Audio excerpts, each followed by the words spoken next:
é uma guerra contra o país todo. Agora, eu queria que você comentasse para a gente uma notícia que eu ouvi ontem, não estava nem no nosso roteiro, que é essa ideia de gênio que o Rio de Janeiro apresentou de formar um convênio com os Estados Unidos para que declare o PCC uma organização terrorista, o que nos colocaria na condição de aceitar a qualquer hora uma invasão do país pelos estadunidenses para caçar pessoas supostamente vinculadas ao PCC. Como é que você percebe isso? Porque na notícia que vi, disseram que o Ministério da Justiça, e de fato é o órgão que assina convênios no nível internacional, achou a proposta simpática. Como é que você está percebendo mais esse ataque à nossa soberania, iniciado aí no Rio de Janeiro? Na verdade, é uma tristeza. É uma tristeza, porque o que você vê é que essas pessoas não entendem que estão entregando a chave da porta, fazendo um convite para aqueles que estão até então querendo arrombar a porta, né? Então nem precisa fazer esforço, né? Nós estamos convidando aqueles que vão derrubar, destruir a soberania nacional.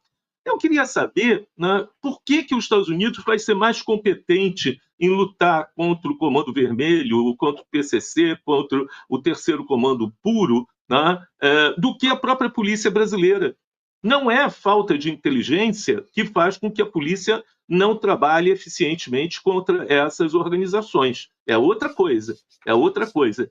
Temos pessoas aqui, como a Jaqueline Muniz, como o Paulo Bahia, como o Luiz Carlos, que são grandes especialistas em questão de segurança pública e que não são chamados para conversar. E se prefere conversar com um gringo que não vai conseguir nem achar onde que fica a Copacabana, né? Quer dizer, é de uma burrice, né? É de uma tristeza tamanha uma proposta dessa. Mas isso vai garantir, sem dúvida nenhuma, muitas viagens, passagens, estadias dos Estados Unidos. Isso vai dar manchetes. Quer dizer, é muita falta de bom senso e falta de consciência soberana do nosso próprio país.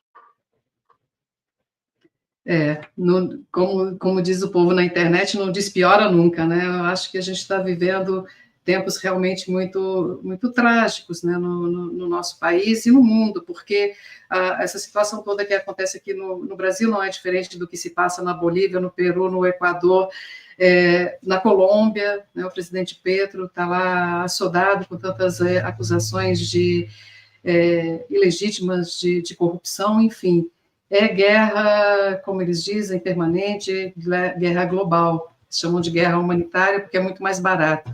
Conseguem cooptar um mercenário à custa de uma diária e passagem para ir passear na Disney, ou sei lá onde que eles vão para se encantar no espírito tupiniquim.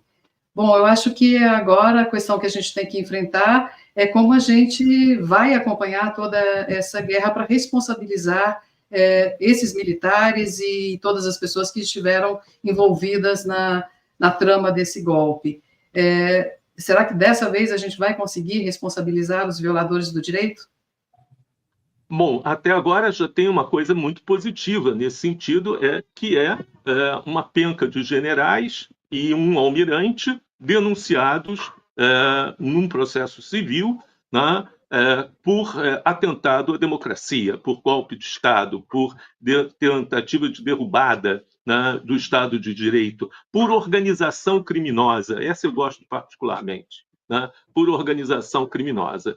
Então, na verdade, a gente está vivendo essa situação inédita no Brasil. Eu e vários colegas temos insistido, né, o Michel Misse, né, o próprio Paulo Bahia, tem insistido na ideia de que vivemos uma condição de extrema originalidade na história da República e que teríamos condições, nesse momento, né, de refundar essa história, de fazer de forma diferente, né? O ministro José Múcio Monteiro, da Defesa, ele disse há pouco que era preciso que esses julgamentos só condenassem os culpados, como se tivessem inocentes presos, né? E que se dirigisse a CPFs e não a CNPJs. Essa metáfora ela é muito ruim, e ela é um pré-julgamento. O que eu posso fazer, né, com alguns órgãos, né, das Forças Armadas, como, por exemplo, o COTER, o Centro de Operações Terrestres, onde estava o general Estevão, Teófilo Estevão.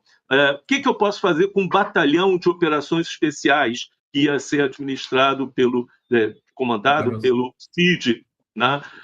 Algumas instituições, o que a gente chama, dentro do Ministério da Defesa, de OMs, organizações militares, têm que ser extintas. Têm que ser extintas. Em Nuremberg, primeiro foram julgadas pessoas com responsabilidades. Depois foram julgadas organizações. O Partido Nazista foi julgado, a SA foi julgada, a SS foi julgada, né? Houve um julgamento de instituições que condenou as instituições a serem dissolvidas, o seu pessoal passar por triagem para saber se poderiam continuar como funcionários, né? É preciso ter clareza que condenar algumas pessoas, isso é um passo imenso, imenso, tá? Mas deixar instituições que vão continuar ensinando, né? Coisas absolutamente antipovo, coisas tremendamente contrárias à soberania nacional, e projetando uma utopia falsa nos Estados Unidos como sendo um modelo. As pessoas, em vez de ir a Miami, elas deveriam ir a Los Angeles, uma das maiores cidades dos Estados Unidos, e ver as centenas de pessoas morando nas calçadas de Los Angeles. Deveriam ir a Detroit, a Chicago, para ver o que é a pobreza nos Estados Unidos, né? Mas as pessoas só querem ver o aquário enfeitadinho, bonitinho, colocado ali. Então, na verdade, é preciso ter clareza de que é importante e é muito bom o que está sendo feito, mas não é o suficiente. É preciso aproveitar esse momento único para transformar a história da República no Brasil. Eu tenho uma pergunta, professor, aqui que está me fazendo roer unha. Na realidade, você foi muito claro ao dizer os ladrões perderam a vergonha. Os saqueadores internacionais estão assumindo que vão saquear, que vão roubar. O que acontece com mais o nosso executivo? Desinformação, cumplicidade ou ele está infiltrado? Por que a gente não reage a isso? Por que a gente fica patinando, feito cachorro louco, tentando morder o rabo e não assume claramente? Diz, olha, eles estão vindo, os ladrões estão aí. O Elon Musk já decidiu que nós não somos mais um país soberano. Vamos começar a impor as leis americanas aqui, vamos confiscar os bens dos brasileiros que a gente não gosta, aliás, como eles fizeram com o presidente do Tribunal Internacional. Quer dizer, isso vai virar cotidiano? Nós vamos ficar assistindo mais uma vez, vamos nos esconder, achando que a fila não vai andar, ou que primeiro eles vão atacar a Europa? Ou nós vamos estar na fila porque eles vão atacar pelas periferias?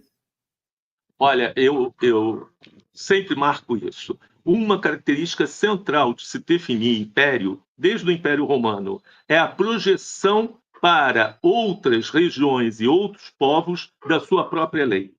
É obrigar essas pessoas a se sujeitarem à sua própria lei. Isso é uma definição clássica de império. O que a gente vê hoje nos Estados Unidos é ele impondo a sua lei, né, a seus casos jurídicos, ao seu alcance, né, jurídico para países soberanos nesse sentido. Dizer que vai tirar os palestinos da Palestina e criar uma área de resort lá é algo de um absurdo que não dá para tentar pensar, né? A ideia, a gente estava acostumado com o imperialismo disfarçando. Agora não, o cara diz, eu vou transformar num lugar lindo para todas as pessoas do mundo. Ele próprio um especulador imobiliário, né? Então, esse é a cara desse imperialismo nesse momento. Agora, eu diria, Solato, que a gente tem problemas que são uma certa inocência, né, que as pessoas têm em relação a isso, e, ao mesmo tempo, infiltração, sim, né, que está ali, né, que está agindo nesse sentido, né? Quando a gente manda nossos oficiais para os Estados Unidos, quando nós mandamos nossos juízes para os Estados Unidos, né, nós recolhemos de volta, né, os interesses americanos, não os interesses brasileiros. Né? É isso o tempo todo que tem acontecido. É isso que se passa aí. Esse momento é muito grave porque, particularmente, o Brasil é vulnerável. Por quê? Porque o Brasil é um esteio da economia chinesa. É onde a China compra comida, compra metais, minerais, né, energia, etc. No momento que os Estados Unidos quiserem atingir a China, e o interesse americano é esse, o Brasil é alvo, mas também o inverso. No momento que a China quiser fazer um acordo com os Estados Unidos, ela vai claramente deixar de comprar soja, milho, carne no Brasil para comprar nos Estados Unidos, para reequilibrar a balança dela. E isso é legítimo para a China. É uma política soberana dela usar o seu poder de compra para fazer acordos com outras nações. Nós não estamos percebendo que essa, ora uma dependência em relação aos Estados Unidos, ora uma dependência em relação à China, né, ela não interessa ao Brasil. Ela não interessa ao Brasil. Por que a China não pode oferecer, como já ofereceu, né, comprar a soja americana em muito maior quantidade do que compra no Brasil? E, com isso, contentar o Trump com a ideia de balança de pagamentos ou balanço de pagamentos equilibrados. Nós temos que pensar tudo isso. Nós temos que pensar por que um brasileiro paga pelo café o preço que um alemão ou um sueco paga no seu país pelo café. O que está acontecendo com essas distorções? Sendo que o alemão tem um padrão de vida muito melhor e mais elevado que o brasileiro, mas o preço do café é o mesmo. Né?